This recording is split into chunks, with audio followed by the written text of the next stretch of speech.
Hello and welcome to the latest AppLearn podcast. My name is Andrew Barlow. I'm the Director of Product Strategy at AppLearn, and today I'm delighted to welcome William Tincup, President of Recruiting Daily. William is a thought leader in the HR transformation space and has been for many years. He's spoken at over 150 HR tech conferences and other conferences around the globe, and it's my pleasure to welcome him here today. Perhaps the most amazing thing about William is that he happens to also support the best soccer team on the planet, which is Manchester United, which is also dear to my heart. So, William, welcome to the AppLearn podcast. This is when we start to do a chant right here. This is that moment. I can do that. If you want to do that, we can do that. I know them all. They might not be appropriate for this specific podcast, but I know them all. Oh, there's certainly a few of them that are inappropriate. Thank you for having me on the podcast. I can't wait to kind of dig into the topics that we're going to be talking about, and it's just wonderful to hear your voice. So looking forward to it. Same with yourself. I think it's important to mention that I've followed your career now for many years. In fact, actually, when AppLearn was created as an organization, we met probably within weeks of AppLearn actually starting. And I know that adoption has been something that not only are you passionate about, but you've also spoken about at many conferences. A lot of it is it's a real passion that came from kind of a 2009 experience that I had with practitioners that had bought software, but it was sitting on the shelf. And I thought to myself, well, it's like buying milk or buying a milk carton and then letting it expire, or buying a car and not driving it or whatever. And then, so it really kind of planted a seed in my mind of, it's not just about buying the software, which is hard enough for practitioners, by the way. But if you buy the software and people don't use it, you've gained nothing. You've actually moved the needle in no way. And it's really planted a seed in my mind that, this really becomes a game of not just buying. I mean, buying is important. First of all, sussing out vendors is important. Buying software and negotiating contracts is important. Like, so all those steps are very important. But consumption, usage, adoption, how do you get people to really leverage the technologies that they buy? That's actually the game. And so, so I got passionate about it in 2009 from. Yeah, fantastic. And but you're on a new journey at the moment. You're the president of Recruiting Daily. Tell us a little bit more about that. Yeah, I joined Recruiting Daily about 2 years ago to help them build an events business. The Recruiting Daily is kind of a one-side stop for all hiring needs. It's a media play, which I had never worked in media, so I've gotten the opportunity to learn a lot about media, which was good.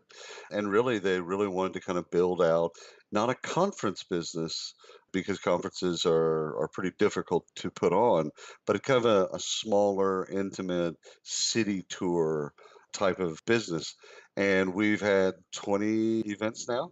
We've got 8 scheduled for 2008, and it's a fun part of the business. The main thrust of the business is content. It's articles, and we have 2 to 3 articles published a day of unique content. And so that's the business, and I love it. It's so different than anything I've ever done before. I feel like each day is unique. I'm not having the same day twice because I'm learning something new about how media and about media in this space, because really I'm still at the intersection of the practitioners, the HR and recruiting practitioners, and the HR and recruiting technology vendors. Amazing, yeah. Yeah, it sounds very different to what you have been doing in the past. But that's what I love about you. Every time I meet you, doing something different. It's great to see that's being successful. And I think with a name like William Tincup, you need to be on TV or involved in some sort of media. So I can't believe that for 1 second. Do you know there's a Tincup whiskey? Have you heard this bit? Do you know that there's actually a Tincup whiskey? I know there is a Tincup whiskey because it popped up on my Instagram, and I was thinking, who knows? Is this some sort of stealth marketing from yourself or something like that? It's a whiskey company in Colorado that had been around for a while, and it's out of a town. There's called Tincup, Colorado, not affiliated, and it's a high rye. It's a really, really nice whiskey if you like that type of whiskey. And it's just kind of the cup, the top, the lid, if you will, is a shot glass. Oh, So you can literally unscrew the shot glass. everything you need. I mean, you're done. You're already ready to drink. I love the efficiency about that. Why don't we make the bottle a glass? Yes, done. You just unscrew it, pour it, done. Like why Exactly. we don't need a glass. Yeah, maybe we should think about that, about the way that we design software, the way that was worked out. Exactly. Back to user experience, right? Exactly, I which is a good segue, which is a very good segue. So what we really wanted to talk about today is something that we've seen since we first met, and that is the issue around UI and UX. And I remember when you were speaking about this way back then, and I think that I'm going to enjoy talking about it today. But for the listeners, really, this is the challenge that we see in the space. We speak to many customers on a day-by-day basis, and there seems to be a myth that we're hoping to dispel on this session today, and that is that the UI and the UX and the intuitivity, if you like, of software is going to solve all of your adoption problems. And I think that it's come to the point where businesses are even not budgeting for things like change management, things like training, purely because they feel like people will just adopt it by osmosis. Now, what we want to do today is unpick that and really understand, where that's come from and, what the impact is having on businesses that are looking to maximize their investment in digital transformation, and really understand where that challenge has come from and where it's going to go. I mean, William, from your perspective, you've talked a little bit about this topic. Where do you think that this has come from, and how have you seen that it's affecting organizations? Sure, it's an extension of if you build it, they will come. So this is yet another myth of software, and a lot of people point to Google as kind of the genesis of this. That Google just a search box. They don't have a lot of training. You don't have to teach people how to use Google. I don't understand what's lost in some of that translation is Google's a 20-year-old company, and everything behind Google has a lot of training behind it. So like how to actually use the back end of Google, not just the search Like box. Google AdWords and things like that. Yeah, there's tons of training that's there. So a lot of people, I think so. The genesis and where this started is people were looking for a shortcut, and I think I blame both sides actually. And if you want to even throw in consultants, you could do it as three-way. I blame practitioners for thinking that that there's a shortcut. I blame vendors for selling intuition as a shortcut, and I blame consultants for letting any of that happen. Change is change. It doesn't matter what the change is. If you did it one way and then you're doing it another way, there is a delta, if you will, between the way you did it and the way you are going to do it. And that's change. And human beings require facilitation of that change. They need something, someone, actually, even in application, if you will, they need some facilitation around change. It doesn't matter about how intuitive. And when we say UI UX, sometimes that's even foreign. So let's make sure people understand user interface. UI is how you is the software and how it's laid out. The experience, if you will, is how you proceed through the software. As you go through the procession of whatever you're trying to achieve. If it's an ATS, it's a hiring process. If it's performance management, it's that process. But it's how you proceed through the software. And I'll tell you, Andy, what people are really hurting themselves with now is as they don't budget for change, the realization of these things are actually impacting employee experience. Yeah. So something that we haven't really kind of thought about before, like I'm a great employee, let's just say. I don't know if I've ever been a great employee, but I'll just throw it out there. I'm a great employee. we change software. So for whatever reason, the business has made the decision to go from software A to software B. And I don't know how to use software B. And you've provided no change leadership to help me get over there. Training, obviously, is one of those things, but there's a number of things. I'm now used to be a great employee. Now I'm not a great employee. And worse than that, I'm thinking about leaving the firm because I can't master the software.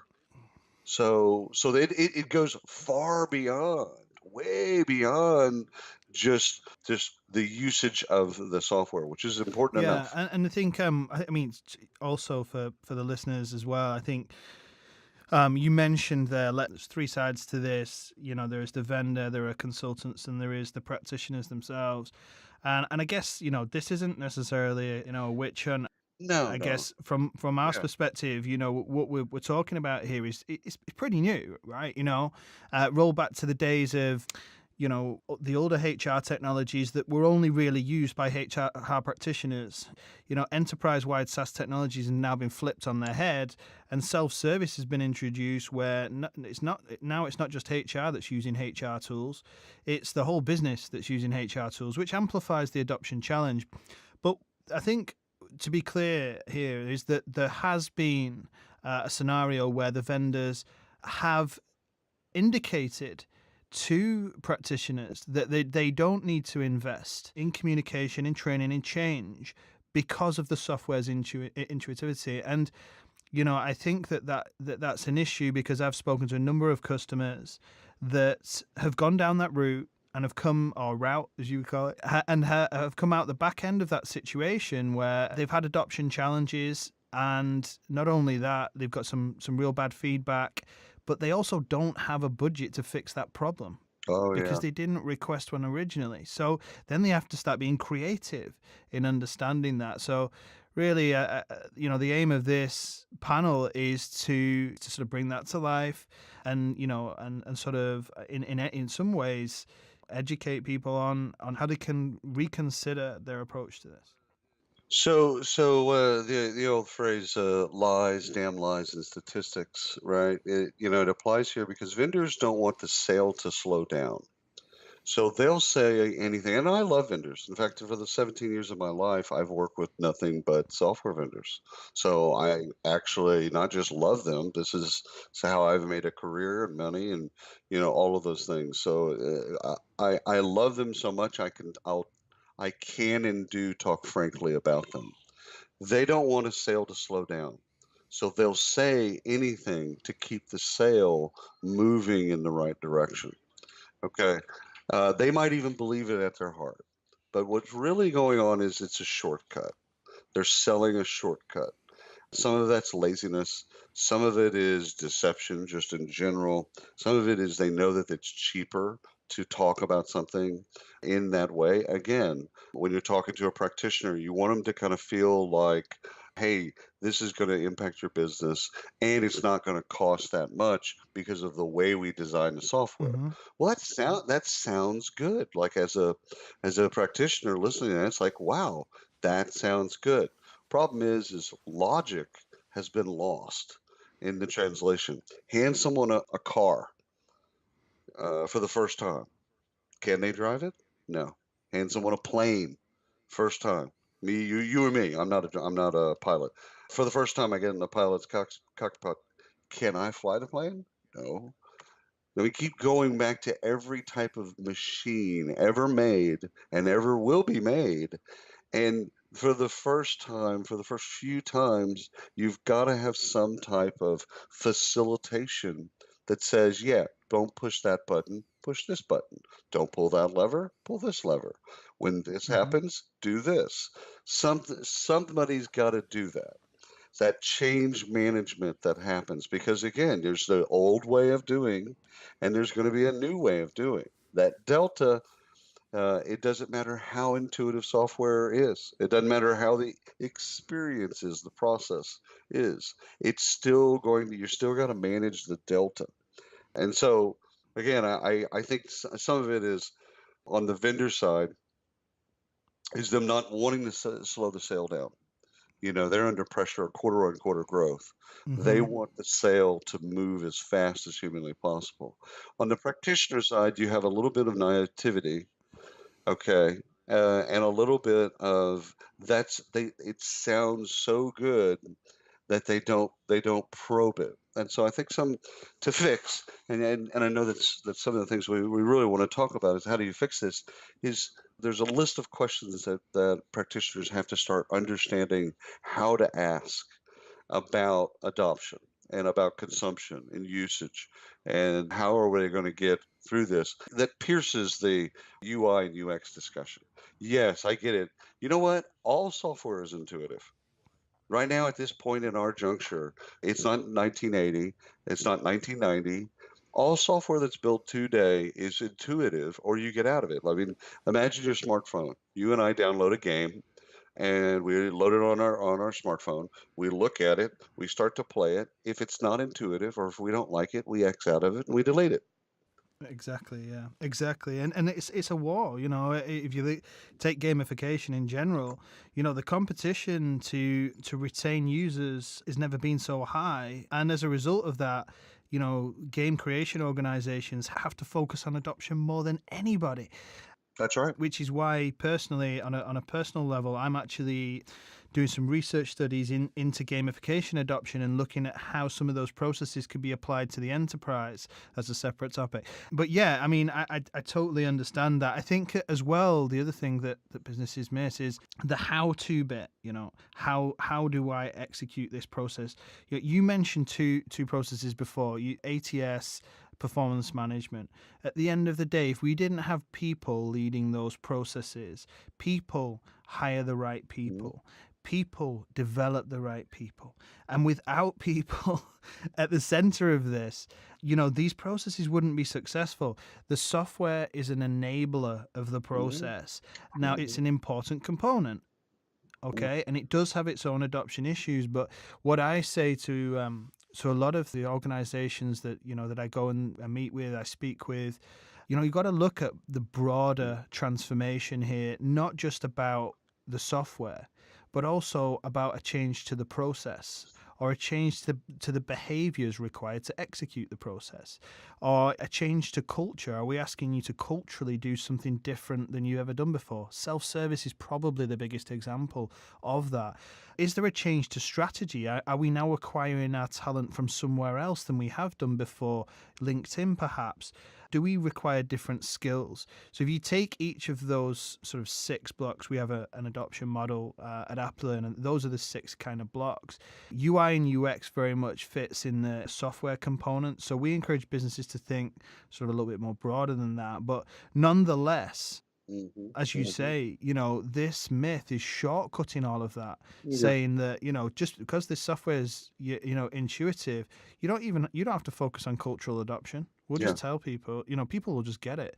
Unfortunately, it opens a new thing, which is have to versus want to. People say to me, I feel like I'm ranting. I will stop in 1 second. But people say to me, I mean, use the term Google. On a previous panel, somebody one of the practitioners that we had said that everyone promises an Amazon-like experience. But at the end of the day, we're working in an enterprise world. I'm not buying some new batteries Right. or a Right. fluffy toy for my new child. I'm trying to develop the performance of my enterprise. It's Yeah. a fundamentally different thing. It's not a Yeah. transactional process. It's not always not a transactional process. You might not do it, but once a year, so you're not good at it. You don't have the muscle memory of it. I think one of the things you want to coach practitioners towards is taking UI and UX and the conversation around UI and UX and making it table stakes. Yes, your software is intuitive and there's going to be a great experience. Let's put that off to the side because if you're building modern software these days, that's a given. Yeah, it Done. better be. It better be, or I'm not buying it. Exactly. So that's table stakes. Let's stop talking about UI and UX. What happens? Let's talk to the practitioner in 2 ways. What happens if users don't use the software? What do we do? then force the conversation to away from UI and UX. That's a given. Yes, of course, those are things are there. But what happens when they don't use the software? What do you do? What do we do? How does it get fixed? And really, centrally, what that is a conversation around waste. Yeah. And that's that. I think if we coach and we really talk to consultants and the vendors, practitioners, and talk to them about waste, about buying something and not using it. So UI, UX, yeah, given, yes, modern software both contain UI and UX that are fantastic. However, what if I have users that have learning differences or learning style issues and they don't use it, or they fundamentally don't understand the change Hmm. of what the old way was to the new way? Again, at the end of the day, they're either using the software or they're not. Exactly. They're either leveraging the software to the max or they're not. Hmm. And so I think we have to actually ask the negative question. What a lot of people do at the beginning of a marriage, what happens when things go badly? Yeah. What do we do?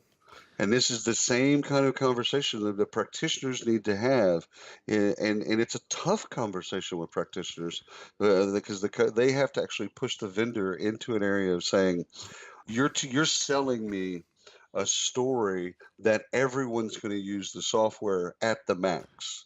That's what you're selling me. Exactly. Okay. What happens if that doesn't happen? Yeah. Now take me through that. Take it a step further, though. I mean, I'd love a practitioner to ask this question of a vendor in a sales scenario.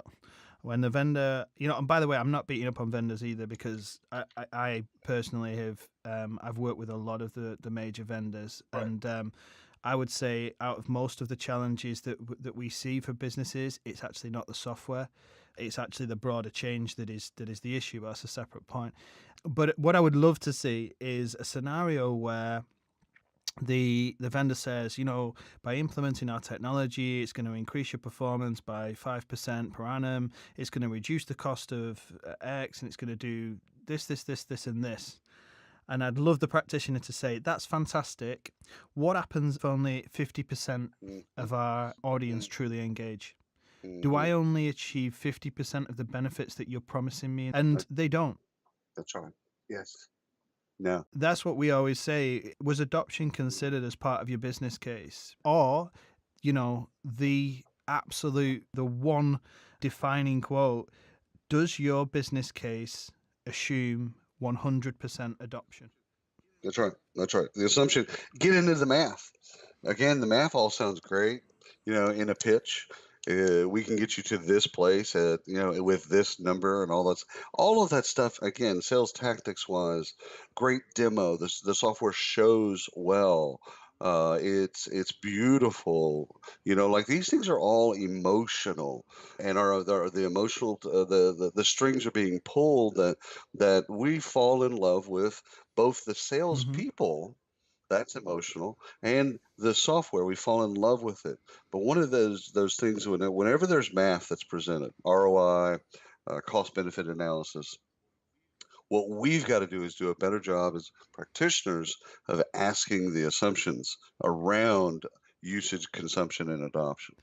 So, okay, so again, to your point, you've shown me some great math. I mean, I can sell this math to my CFO and internally. This is great math. I need to know a little bit more about your assumptions. So show me. Let's now dig into the math, if you will. Show me the assumptions, because again, 50%, 20%, 10%, 90%. Show me what we're talking about. Because if this is 100%, then that's great. First of all, fantastic, check. You get an A plus. Show me how we're going to get 100% adoption. Exactly. And I've had the same scenarios, and I'd be interested to hear whether you have too, where we talk quite passionately about adoption, because in my opinion it is probably the yardstick by which project success should be measured. It does have the direct effect on ROI. But I have had organizations come up to me and said, Andrew, we totally get what you're saying, and we've overlooked this. The problem that we've got is we've already sold this to our business. I've got, organizations that have not even implemented yet, but have already sold or missold Yes, yes, missold is the business case to their C-level, and to go back, and actually say, well, yeah, by the way, guys, we said that we don't need a budget for change, and this is really intuitive. Yeah, we'd like to revise that. Takes a lot of guts. Well, here's the deal. Well, it's not just cuts. No, this is where your ethics and morality kind of crisscross. If you know that there's a problem and you don't do anything about it, you're the problem. Yeah. So here's the big boy pants. You've got to actually, when you recognize that as a practitioner, and again, I love practitioners. I'm certified. I speak at a lot of HR conferences. HR is in my blood, and I love HR practitioners. But it's time for big girl and big boy pants. That when you recognize that as a problem, you've got to walk that in to whomever and say, okay, here's the deal, because that's life. That's I think life. there's a song there, William. Yeah. We'll cue the song. Georgie, cue the song. Done. That's life. But it's seriously, this is how life happens. You assume something, and you sell it to your friends and colleagues as one thing, and then you discover that maybe some of your assumptions were false. That's life. Yeah. Okay, so to do nothing. That's what all the people say. Right. To do nothing is actually, that's the problem. Yeah. That's what we've got to actually talk about, is like, well, you recognize this is a problem. You're intelligent enough to recognize this is a problem. And you're not walking into the CFO's office and saying, hey, here's the deal. That it isn't guts. It isn't guts. It's better to do it then, though, than to do it afterwards, because in the other scenario, and again, I've seen this, a huge pharma in the UK rolled out one of the major vendor solutions, which you know very well, and I won't mention by name, and they went down the route of, this is going to be intuitive, not going to be an issue, people don't need training. 1 year post go live, the project went that bad that they had to go back to the well. Yeah. And that doesn't take guts. That's not good at all. Better to do it beforehand than to do it afterwards. But a lot of organizations it's waste. That's what it is. It's waste. And then I think if we talk to people about, listen, waste not, want not, you've got to actually have the conversation with the vendor and internally that nothing's easy. Again, there's no shortcuts. If we think that there's a shortcut, we should challenge that assumption, because nothing of value comes for free. You've got to work hard at every one of those things, and consumption of software, adoption, usage, etc., is one of those things. You've got to work at it just as hard as you work at everything else. Exactly. And I think people that'll be listening to this podcast will be asking the question of, okay, we get it. What's the answer? What do we do about this? And I'd like to sort of give some insights into what I've seen with certain clients. And I think the first thing to say is that this is not just a flash in the pan. You can't just focus on go live. Mm-hmm. Adoption doesn't begin at go live. It begins the first time that anybody is communicated to about a specific change or transformation. Mm-hmm. And I think the second thing, and this is most difficult, is most businesses are not geared to sustain adoption over time. Traditional on-premise, implementations were a big change effort, and then you went into BAU and it just ticked along. What the emergence of cloud technologies and SaaS technologies did is it shifted that to, hang on a minute, change is not just, as I say, a flash in the pan, change is constant. So in the world of SaaS and in the world of cloud technologies, change is constant. And that singular thing has actually contributed to a need to sustain change over time. So a lot of the organizations that I speak to, first of all, identify that are successful identify that this is not just a UI or a UX issue. This is about helping people adopt digital transformation.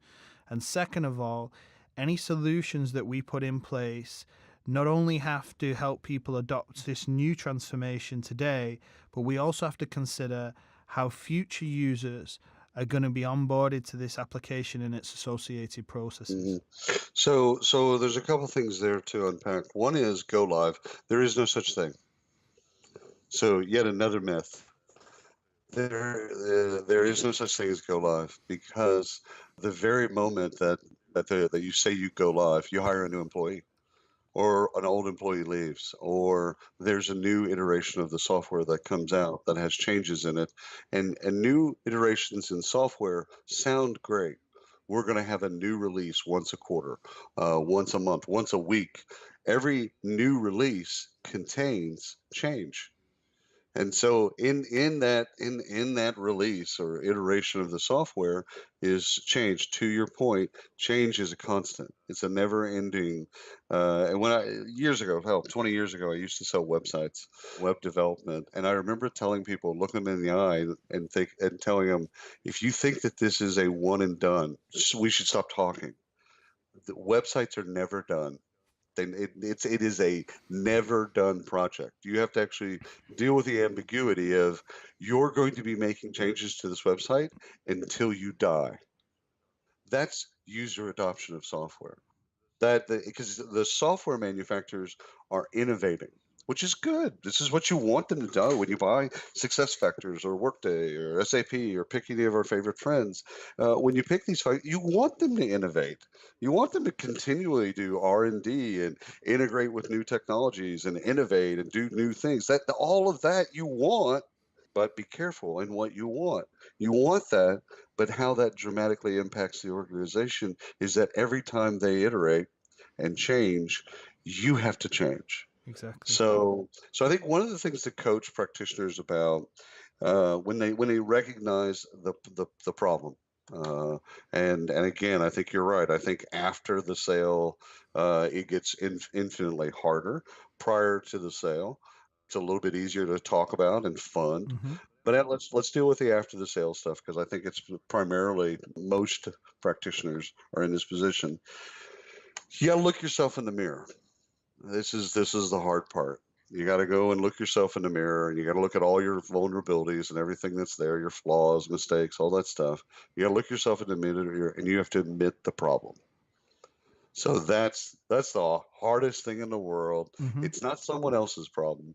It's it's easy to blame the vendor or the consultant or anybody else, but you got to look yourself in the mirror, blame yourself, and say, you know what? I didn't see this. I didn't ask some of the right questions. We have a problem. We're not leveraging the spend. We're not leveraging the software in the way that we thought we would. We now have to create a plan, and we have to fund the plan. And now I have to go and I have to now go and talk to my peers, and I have to go and talk to the upper management, and I have to talk to some subordinates. I have to talk to everybody about, you know what? We made a mistake. We made a mistake insofar as we thought that this was going to be easier. The transformation was going to be easier than it is. Mm-hmm. And guess what? It isn't. And that's okay, because we recognize the problem now, and we're going to fix it. Here's the plan, and here's how we're going to fund the plan. And I think that, man, it starts with that practitioner looking themselves in the mirror. Yeah. I'm so glad that you mentioned that, because actually, and this is a cheeky plug, the next audio panel that we've created actually is not a thought leader panel. It's actually with some AppLearn customers, and these are customers that are specifically looking at the operational adoption post go live. And we've also invited some other organizations on to talk about their experiences. And these specific organizations have deliberately created operational adoption teams post go live. Good. Smart. Whose job it is to focus on optimization of these processes. Genius. Well, it is genius, and I can't wait for that to be aired. But what I would say is that it kind of contradicts the original business case. No. It doesn't. Because and it's a bitter pill to swallow. Because you're promising efficiency gains. It doesn't kind of. It absolutely destroys that. Because what we're really dealing with in every major group of in a company, so marketing, sales, HR, recruiting, etc. There's a position that's being developed and have been developed that's called operations. So there's a marketing operations, a sales operations, HR, recruiting operations, etc. Who's doing the adoption operations? And that because again, it never stops. When you buy software, someone's going to have to be working with people because you're going to have new employees. So go a year into the sale. So we just implemented Workday, fantastic, and let's just say we're having a great job and things are good. Okay, go 2 years into that, and we just hired 100 new employees. Now what? Exactly. Or thousands of new employees in in many cases. Some of the industries have 15, 20% employee attrition. And we even I've been in a number of different scenarios where I've been advising businesses, and we say to them, they'll say, oh, okay, so basically we need to help 20,000 people adopt this, and I'd say no. You need to help 24 in the next 3 years. Because if you're gonna if you've got a 10% attrition rate, you need to consider future users, and they say, oh yeah, well, we didn't really think about it that way. So these are the things that we're helping organizations think a little bit harder about. What I do want to move on to now is how you see this unfolding in the future, and I really want to pull this back to the UI and the UX discussion. Do you think that we're still going to meet practitioners that are telling us that the intuitivity is going to solve all of its problems, or do you think that that's something that is slowly but surely going to fade away? It will fade away because people are going to have bad experiences. So that's a good. It costs money though. That's right. The good news is people are going to fail enough to where it goes away and they stop trusting that. But really, UI and UX is table stakes. I think practitioners need to kind of come to grips with, yes, software that's built post 2010. If it's not intuitive, then it shouldn't have been built. If you don't have a great perception or experience, it shouldn't have been built. So yeah, let's stop talking about that. Meaning that's assumed. It's almost like assuming when you get a calculator that it has a number 9 key. Okay. It's If you speak to my CFO, it definitely doesn't have a number 9 key. It has a lot of zeros, but not a number 9, especially when we're budgeting. Yeah, it has a 9 key, right? Yeah, of course it has. Or you buy a new Mini, and it has a steering wheel. Yeah, of course it has a steering wheel. So let's make that one of the discussion points for practitioners is that you don't even mention UI and the UX because it's assumptive. Yeah. Of course it does. What we need to be talking about is like when you use that example of 20 employees, 20,000, 24,000. I actually make that an infinitive where it's forever. And again, if you want to get yield out of the software, again, you challenge yourself now as a buyer. Why am I buying this? Mm-hmm. Am I buying this for fun? Am I buying this for sport? Am I buying this to transform a business, to do something? And if so, then I've got to get people to use it. Okay, well, if I've got to get people to use it, that's a never-ending battle. And it's not just the 20,000 or the 24,000. It's forever. It's those people every time they change the software and every time you add a new person. So what's the adoption strategy when you have a new employee? What's the adoption strategy when you see that somebody's kind of not into it as they once were. People lose interest, etc. Because again, we're getting to a point now where we're gonna lose. I know we already have, but we're gonna lose great talent because of the software we pick. Yeah. And that's one of the things that HR has to. Well, the board, the C-suite, the investors, and HR, we have to recognize that the game of a business, 80% of the value of a business comes from 20% of the workforce. That 20%, if they don't like your software purchases, they don't use your software purchases, they're going to leave because they have options. Exactly. Yeah. They'll go do something else. So now we need to look at software adoption as a retention strategy. So if we talk like that again, UI and UX, why are we still talking about UI and UX? Are we talking about breathing air? No, we don't talk about breathing air. We just breathe, and the air goes in our So your lungs. advice to and I think this is a good segue into the sort of last points really in and around what would your advice be? And just to summarize what you just said there, so your advice would be to a practitioner that is about to procure new technologies. First of all, when UI and UX is mentioned, you just take it off the table and say, that's great, we love it, it looks fantastic, and that's it. And then you start to talk and open up discussions about Right. functionality, features, and adoption. And really, it's the adoption, the never-ending adoption. It's what practitioners need to say when they hear UI and UX is the phrase, "Well, it better damn well be." Yeah, yeah. Right? Like you're telling me that okay, the car has tires. Great. Let's move on to the real important topics. How are we going to get people to leverage the technology at the highest level all the time? And I'm not just talking about day one or your fictional go live. I'm talking about to the end of time. How are we going to do that? Do you think that vendors have the answers to that question? No, hell no. No, that's why they sell it. That's why they sell it as UI and UX because they don't because it's It is hard. hard. It's It is it's a hard. pain in the it's a pain in the I, it's a I pain know in the I know it's tail. hard. We know it's hard. You know, We know it's hard.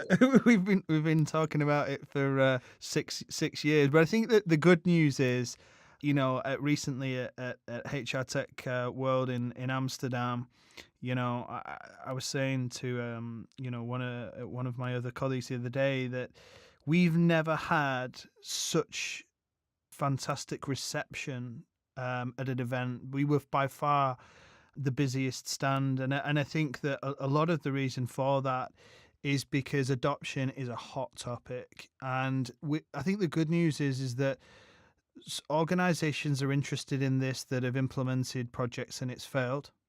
Organizations are interested in this if they're currently implementing a technology. But a lot of organizations are also interested in this now, even earlier in the buying cycle. And I think that I can only take that as a positive, That's totally a that our positive. message is getting out there. And I've never seen, I couldn't believe this earlier this year. We've started to receive RFPs for Mhm. adoption solutions. Great, great. And for me, that's a massive sign that organizations are starting to look at adoption. But it's, in my opinion, by no means is this done. It will fade away, but I'm still speaking to organizations that are telling me that they feel the tool is so intuitive it's going to solve all of their issues. Yeah. What would your advice be? If you had to pick 3 key points of what you would advise a practitioner to consider, what would those 3 things be? Yeah. Okay. So the first thing you've got to do is you got to ask hard questions. You've got to ask the hard questions of the vendors because the vendors, their demos are flashy and lovely. Their people that are selling are flashy and lovely. But you've got to ask the difficult questions. So the first thing right out of the box is you've got to ask the toughest of tough questions. How do you make money? You know, how are we going to onboard and train and get people to consume at the highest level software for the rest of life? How does that happen? How are you going to help us make that happen? Specifically, again, bore me with the details because The tough questions, that's the first thing out of the box you got to ask is, the toughest of tough questions. Because if you don't, that's when you run into problems. Because down the road, you didn't ask the tough questions, you assumed something, and then you found out that that didn't work out. Second thing is, I really want to know a little bit more about their specific roadmap, specific iterations, specific releases, both what's in them and when they happen. And I don't need to know 5 years out. I mean, whatever. Really, I want to know in the next 6 months to a year what specifically is going to change. What do you already know is going to change? Because that also impacts. That impacts all of our change. Everything that they do at their level and at their shop impacts what we do. So I want to know, first thing, ask tough questions. Second thing, you're going to definitely want to know what's on the roadmap and the iteration map and the change map, etc. And third, I want to talk to customers that have implemented the technology and have great adoption. So I want you to ask the tough questions, all the questions as a practitioner that you're really. In fact, if you ask a question and it doesn't make you nervous, you're not asking the right question as a practitioner. You've got to ask that question that makes your butt kind of butt cheeks kind of tighten up a little bit, or the hair on the back of your neck kind of raise up a little bit. You gotta ask that question, and a series of those questions. You're interviewing them Hmm. as you're buying them, because you're not really buying them, you're leasing them, which is yet another important part to think about. When you're in that buying phase and you don't ask tough questions, shame on you. With regards to that, my advice would be also, when you are speaking to organizations that have had good adoption, or even organizations that haven't, I'm sure that you won't get introduced to them by the vendors, but don't just ask the technical lead on the project. Hmm. Right. Ask to speak to the stakeholder whose project it was, because the technical lead will have, more often than not, will have implemented on budget and on time. The Hmm. stakeholder that you ask, they're looking broader. Am I getting the value that from this investment? Hmm. Totally agree. And it's the stakeholders who will have the honest answer to you and say, yeah, it was it, That's right. was it on budget? Was it on time? Yes, it was. Are people adopting it? No. Is it delivering the value that I need? Probably not. And it's tough questions there too to your peers. So you're right. You're spot on. It's tough questions to them insofar as asking them, how did you do it? How did you get adoption? Get me into the weeds. How did you do it? Did you use rewards and recognition? Did you use buddy programs? Did you use, training that's inside the software? How did you do it? How did you manage change? Because I'm going to assume you got adoption. If you didn't, okay, that's fine. Tell me that as well. Let's actually just have a quiet moment together. No one will ever know what we're talking about, but tell me how you did it, because I'm terrified that I'm going to buy this software and our people aren't going to use it. And Yeah. if you can tell me that you got it done, I just need to know how. Like, give me pointers. And again, that's being honest with yourself. That's looking in the mirror and being honest with yourself, and then talking to your peer group. Yeah, and I think that is a great term to finish on. Honesty. From the moment I met you, years ago now, we've always had honest discussions with you. You've always been really clear and really transparent, and I think that that's a fantastic thing to have it. It's and it's good for other people to learn from that. That direct nature and that honesty, because you don't want to hear things that are dressed up. You need to cut straight to the issues and tackle them head on. And I think, William, that's certainly something that you definitely do. Oh, thank you. Appreciate you, brother. So I'd like to say thank you for participating in this audio panel. Absolutely. Before I let you go, however, Sure. we always ask a few fun questions, All right. things that I'd like to know. So I'm just going to throw them at you, and we'll see what answers come back. I'm interested to know. So let's start off with number one. What have you got in your pocket right now? Great question. And because it's Considering it's early in the morning where you are. considering it's early in the morning in the U.S. Do you have pockets at all on right now? I do not have pockets on right now, and I don't want anyone to imagine me in boxers. However, I do not have pockets on right now. Okay, well that's the most interesting answer to that question that we've had so far. The next question, moving on. If you could go back and give yourself some advice when you were starting your career, what would that advice be? Great question. To listen more and to have patience. I've always been someone to kind of make quick decisions, analyze things really quickly, and make decisions really quickly. So God given a talent on some levels of being able to be really quick in the moment. But what I would have loved to have learned, and so a career learner, even at my age, I'm still learning a whole lot. Is just to listen more and to be patient with myself because you're your own hardest critic, but just to be patient and know that you're going to make a lot of mistakes. And that it's okay to make mistakes, that everyone makes mistakes. So that I think that the listening more and being a little bit more patient with others, around me, but also just patient with myself. Yeah, absolutely. Well, that great answer, and slightly different one now. But if you were stranded on a desert island, what two people would you most like to have with you? Well, as a cradle Catholic, I would tell you I'd like Jesus, and because I'd like to be entertained, I'd like Bob Marley. So I would have Jesus and Bob Marley. That's amazing.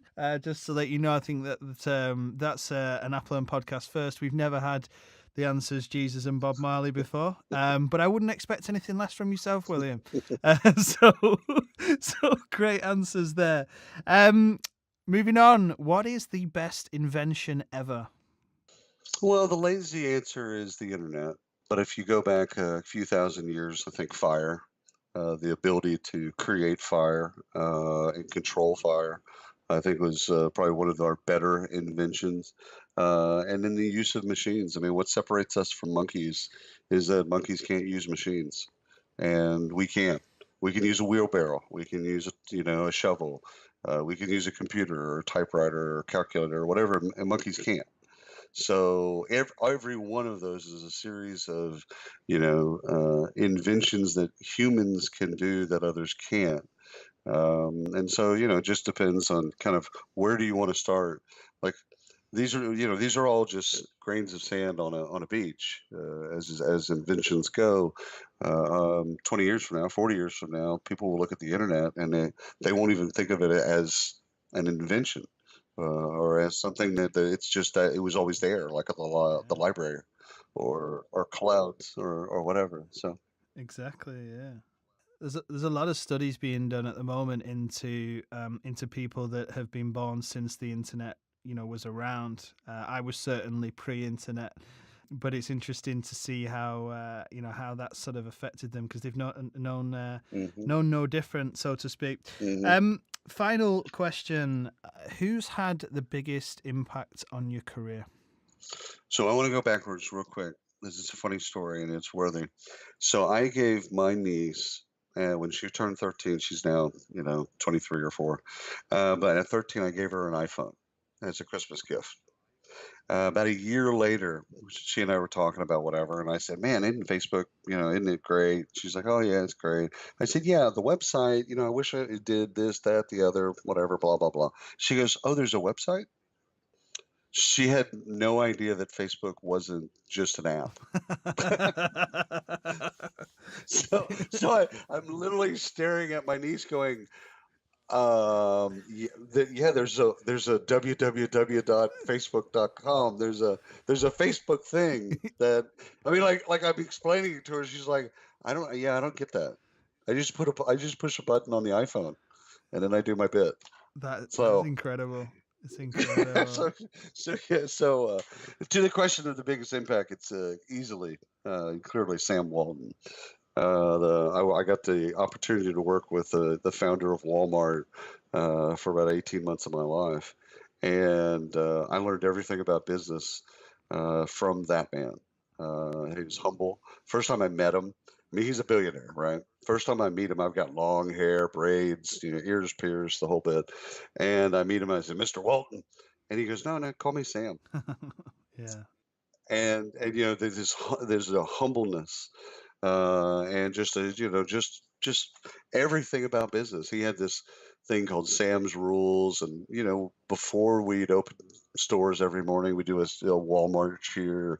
Like there's just so many things that I learned about business. And later on, I mean, 10, 15 years later, I actually went to business school for 2 years, and I found it extremely easy. Mostly because I had already learned a lot of the lessons from Sam. exactly. There's no better form of learning than doing, though, as well. And learning from the best. I mean, and there's not many. There's not many better than that to learn from. I That's guess right. so. That's right. Incredible. No, no, Richard Branson, those that have been fortunate enough to have spent time, because he seems like one of those people, real genuine, real authentic, real smart, all of those types of things. Like, there's gals and guys that are like that, and if you're fortunate enough in your life to spend time with them, Yeah. your life Exactly. changes. I heard an interesting story about Richard Branson, and the story is called "A Rabbit in the Hand is Worth More Than a Christmas Tree." Have you ever heard it? And no, I have not heard it. Tell me. Okay, so basically the story goes that Richard Branson and his friend had decided that this is when they were children, in order to make some money, they were going to plant some Christmas trees. So they got the seeds that they needed, and they knew that it would take 18 months for these Christmas trees to grow. So him and his friend went out one day and they planted all of these seeds, and they came back about a week later and they found that rabbits had actually dug the seeds up and begun to eat them. So he shot them and sold them to a local butcher and made some money anyway. which I think from an entrepreneur's perspective is just incredible. Make money no matter what. But yeah, the story is a rabbit in the hand is worth more than a Christmas tree. Oh, it's genius. Which is quite good, because this it says Christmas is coming up, so it's quite a festive story. It's a great story. It is a great story. Great story to end on. So, William, pleasure to speak to you, as it always is. Thank you so much for participating in this AppLearn podcast. I'm sure that all of the practitioners, vendors, and even the consultants out there will find the specific podcast very insightful. Wish you all the best for Christmas and the New Year. You too, my friend, and congratulations on your new edition. Thank you very much. Cheers, William. All righty, brother. Thank you for listening to today's podcast. As always, you can find all of the podcasts that we create here at AppLearn across our various different social channels, and also on applearn.com. Please feel free to share and distribute the podcast, and any feedback would be more than welcome. If you would like to participate in a future AppLearn podcast, feel free to connect with me on LinkedIn.